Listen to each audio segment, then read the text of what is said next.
नमस्कार। जय भीम साथियों, दैनिक दस्तक पर आपका स्वागत है। मैं हूं आपका होस्ट जीपी गौतम।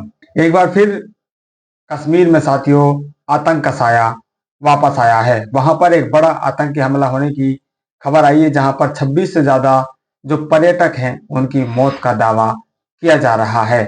और ये भी बताया जा रहा है कि वहां पर जो आतंकी हमला है वो पर्यटकों पर इस तरह से हुआ है कि वहां पे उन लोगों की नाम पूछा गया है और धर्म पूछा गया है। उसके बाद उनके ऊपर गोलियों की जो बौछार है वो की गई है।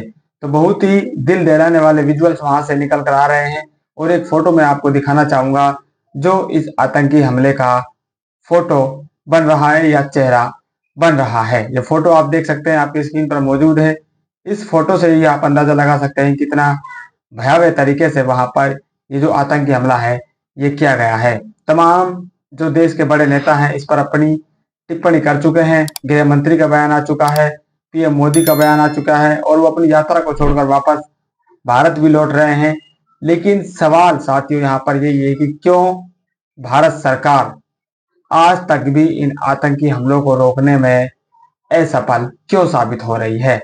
जब जब चुनाव नजदीक आते हैं, जब जब किसी बड़े राज्य में चुनाव आते हैं, तो इसी तरह की जो आतंकी हमले हैं या इसी तरह की जो दुर्घटना है वो देखने को मिलती है। 2019 का चुनाव आप देख लीजिए, जहां पर पुलवामा हमले की बात होती है। उसके बाद ये जो पहलगाम में आतंकी हमला हुआ है, इसको पुलवामा अटैक के बाद दूसरा सबसे बड़ा आतंकी हमला बताया जा रहा है। तो क्या ये जो आतंक है इसका चुनाव से कनेक्शन है या फिर ये सिर्फ एक धार्मिक कट्टरता को दर्शाने का प्रयास है? इसको डिफाइन करने के लिए साथियों मेरे पास शब्द नहीं है, लेकिन बहुजन समाज पार्टी की राष्ट्रीय अध्यक्षा मायावती बहन जी ने इस आतंकी हमले पर एक बड़ा बयान जारी किया है। उनका कहना है, जम्मू कश्मीर के पर्यटक स्थल पहलगाम में पर्यटकों पर हुए आतंकी हमले में अनेकों लोगों के मारे जाने व घायल होने की घटना अति दुखद, निंदनीय व चिंतनीय है। पीड़ित परिवारों के प्रति मेरी गहरी संवेदना। सरकार इस घटना को पूरी गंभीरता से लेकर सख्त कार्रवाई करे। तो बहन जी ने सरकार से कहा है कि इस घटना को सरकार गंभीरता से ले और इस पर सख्त से सख्त कार्रवाई करे।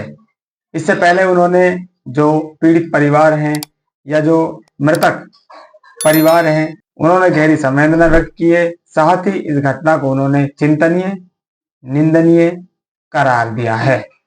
यानी कि चिंतनीय साथियों इसलिए है, लगातार इस तरह की जो आतंकी घटना है वो देश पर लगातार होती रहती है, इसलिए ये बड़ा चिंता का विषय है। आप देख रहे हैं दुनिया भर इस आतंक के साया में जी रही है। गाजा, फिलिस्तीन, इनका हमला आप देख रहे हैं। इससे पहले जो रूस वाला मामला है वो भी आपके सामने है।